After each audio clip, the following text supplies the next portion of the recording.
একটা ছেলে যায় বলতেছে বাঁচলে তাড়াতাড়ি বাইরে আন।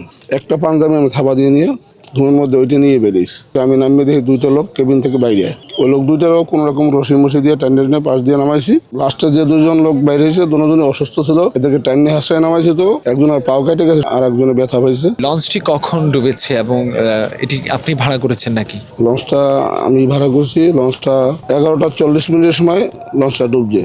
31 তারিখ সকাল 10:30টায় আমরা বালুরচর ঘাট থেকে লঞ্চ ছেড়ে আসি। রাত্র 9টায় চরমাই ঘাট দিই। প্রথম ঘাট ছিল ওই টার্মিনালে, ওখান থেকে লোক নামাই দিয়ে পরে এখানে এসে লঙ্গর করছে। এখানে লঞ্চ রাখতে নিষেধ করছিলাম, স্টাফরা শোনে না, এরপর জোর করে এখানে রাখছে। যাক, রাত্র যে ভোগ গেছে, ফজরের নামাজ পড়তে গেছি। সাথে দুটো লঞ্চ ছিল।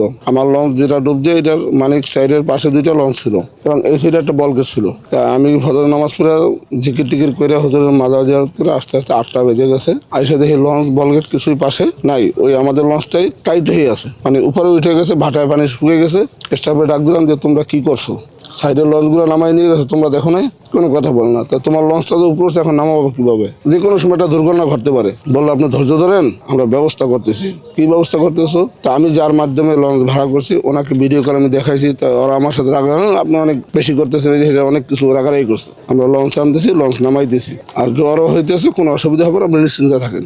এরকম 1 ঘন্টা ওদের সাথে দস্তাদস্তি গেছে। ওরা কোনো কথাই আমাদের শোনে না বা এটা লঞ্চটা নামানোর কোনো ব্যবস্থা করে নেই। শেষ মুহূর্তে আমি গোসল করে যে কেবিনে একটু শুয়েছি। সারা রাত তো ঘুমাই নাই, কালকে সারাদিন পরিশ্রম, শুয়েছি, বার ঘুমাই গেছি। একটা ছেলে যায় বলতেছে বাঁচলে তাড়াতাড়ি বাইরে আন। মানে সবাই বাইরে এসে টুকটাক। আমি তো বুঝতে পারি না, ঘুমতে লাভ দিয়ে উঠছি। তো এটা আমি আমার টাকা পয়সার কথা হলো খেয়াল, আমার কেবিন লাগামো তাও আমার খেয়াল নেই, লাগাইছি কিনা তাও আমি জানি না। একটা পাঞ্জাবি আমি থাবা দিয়ে নিয়ে আর মোবাইল যেটা হাতে ছিল ঘুমের মধ্যে ওইটা নিয়ে বেরিয়েছি। এই বাইরে ওরা ফলাফানে কীভাবে আমার নামাইছে, আমি নামিয়ে দেখি দুইটা লোক কেবিন থেকে বাইরে আয়। ওই লোক দুইটারও কোনো রকম রশি মশি দিয়ে টাইনে টেনে পাশ দিয়ে নামাইছি। আলহামদুলিল্লাহ তখন লঞ্চে আর কোনো লোক আমরা দেখি নাই। নামতে দেরি, ওই লোক দুটো নামাইতে দেরি, এর ভিতরে লঞ্চ ডুবে গেছে সাথে রাতে। কতজন আপনারা এসেছিলেন? আমি টিকিট কেছি 285 জন, তা আনুমানিক 300-র মতো যাত্রী হবে।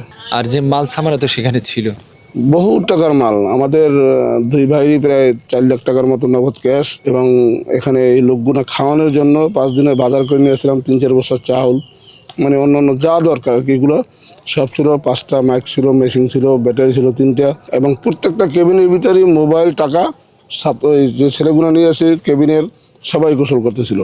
আর টাকা পয়সা তো মাঠে নিয়ে যায় না, যারা কেবিন নিয়েছে এরা তো সবাই কেউ চার্জার রেখে যায়, মোবাইল এভাবেই ছিল।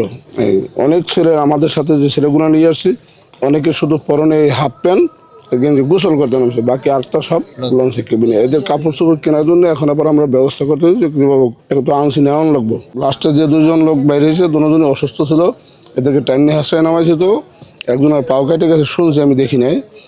ওনাকে নিয়ে গেছে নাকি, আর একজনের ব্যথা পাইছে। এই 2জন মানুষ, এমনি আর কোনো আহত নেই।